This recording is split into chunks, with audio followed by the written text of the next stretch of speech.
It all started like a regular evening. It seemed like absolutely nothing could go wrong and all was well. But that night taught me things nothing else could teach me. That night scarred me beyond reason. Until today, I have not fully recovered. I don't think I ever will. About a few years ago, me and some friends of mine decided to visit my father's cabin. As much as I hate to admit it, my family is richer than average, and we have several properties and vacation homes. I never liked associating myself with any of it though. People treat you differently when they know you have money. You never really know who your real friends are. But Toby and Donald, they were my friends, and I would do anything for them. The three of us took a road trip and arrived at the cabin. It was just us, and we were going to make the most of it. Toby insisted we brought girls along, but we decided not to. We wanted to have a boys' night out, and girls would complicate that. So it was just us, a few cartons of beer, and some board games. We settled in, told stories, drank, and explored the cabin. It had 5 rooms, and even though I had been here just once before when I was younger, I liked this cabin. It was secluded and quiet enough for you to hear yourself think. It was the perfect place to get away from the hustle and bustle of the city. What I didn't understand, though, was why my father decided not to bring me here again. Anytime I brought it up, he changed the subject. It was almost like he was afraid of this place or something, but why? I could never tell. It was getting late now, and we had taken a few too many beers, but we were in no way going to just get up and go to bed. We planned to be out of here midday tomorrow, so we wanted to make the best of this cabin. We told each other more stories and laughed into the night. Now, I decided to tell them the story I had conjured in my head about this cabin. When my dad refused to bring me here no matter how much I begged, I knew there was something wrong. I was young, barely 10, but I had decided to do my own research. And it turned out there had been about 7 deaths around the area. Each victim looked gruesomely murdered. They had knife marks on their chests, and they looked pale, and most consistently, each victim had bled out. My eyes had widened when I found out about the murders, and I understood why my dad never brought me here again, but I never said a word about it. My theory was that some sort of blood-sucking demons lurked around here, and once in a while, they got hungry and needed to feed, so they pounced on some unsuspecting humans and drained them of their blood. None of the reports, however, had shown that the victims had bite marks, so these were not vampires. But how did they drain their victims of blood? There were still so many questions. But that was over a decade ago, and I am older and much wiser now. The murders were probably some cover-up. There had to be a serial killer going around, and the authorities couldn't catch him. There were no such things as blood-sucking demons, and I was not buying any of it. The reports never said anything about demons, but they had hinted at something supernatural. There was no way I was going to believe that. And now, as I told my friends about all this, I expected them to burst out laughing at the ridiculousness of it all. But instead, they wore a solemn look and hung their heads for a few moments.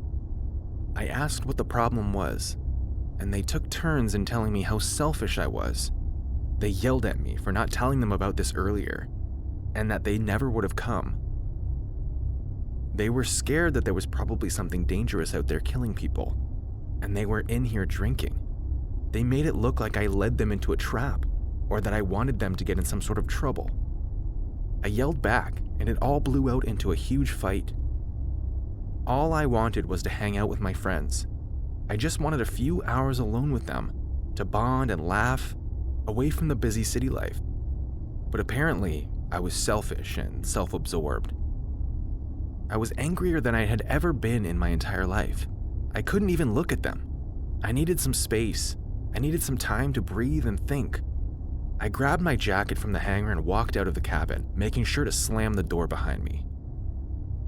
Outside in the unforgiving cold, I could still hear my friends yelling and calling me names. A part of me wanted to go in there and bash their heads in, but I took a deep breath instead and trudged into the night. It was dark, really dark, but the moonlight helped. I plunged my hands into my jacket pocket and walked on. It was at this moment that I realized I was alone. If my friends could think of me as selfish and uncaring, then they didn't know me at all. I cared about them. In fact, I had brought them all the way here because our friendship had been taking on a little bit of a strain lately, and I wanted us to bond better. It didn't help that they didn't see my efforts and called me names instead. As I walked, I talked to myself, sometimes out loud. At other times, I spoke under my breath. The cold didn't bother me. The darkness and nocturnal animals around didn't bother me either as I walked on. Then I heard it. Some sounds coming from a lake nearby. I paused and listened again, but I didn't hear anything. I strained my eyes to see, but the moonlight was not enough to see that far. I began to walk again when I thought I heard another sound. I was not sure if it was my steps or something else in the lake. I instantly regretted not carrying a flashlight with me. Slowly, I walked towards the lake when I heard it again. I heard it clearer this time. It sounded like someone was wading through the water. It sounded heavy, too heavy to be a small animal. It might even be a human. Then it occurred to me, my friends. They were playing a prank on me. I burst out laughing, shaking my head as I did. I told them they could come out now, and that I knew it was them. Instead, I heard heavy breathing. It sounded like it was coming from the lake, or inside it. I felt for some pebbles with my feet and picked one up to toss into the water. The breathing stopped as soon as the pebble hit the water, and that was when I knew I was not alone around here, and this was not my friend. I turned around on my heel and ran as fast as I could back towards the cabin. Then I felt something grab my legs. I fell headfirst into the sand and looked back to see what it was. It was too dark and I couldn't see what was pulling me, but the force was strong and it was pulling me into the lake. I screamed and fought all the way through. I held onto shrubs and stomped to slow down the force, but it was stronger than me. Way stronger, and I began to hear laughter but still could see nobody. It was like I was being pulled in by some invisible force. I yelled and called for help, but I think I was too far out to be heard. I was at the bank of the lake now, and still being pulled in. I took a deep breath, and the next moment, I was submerged in water. The force left me then, and I felt free. Instinctively, I tried to swim back up, but I felt the force again pulling me down. I was getting tired. I had been fighting this for a while and trying to swim back up, but it was not going to happen. I could see my nose bleeding as the blood mixed with some of the water. Water was seeping into my brain now, and I could feel myself slowly giving up and sinking. Suddenly, I felt a force pull me upwards. Life and hope came back, and when I looked up, it was my friends. They had heard me yell for help and ran towards the lake. As they pulled me upwards, another force kept pulling me down. I looked down into the water and saw it for the first time. The creature was like a half fish, half human, but had fangs like a vampire.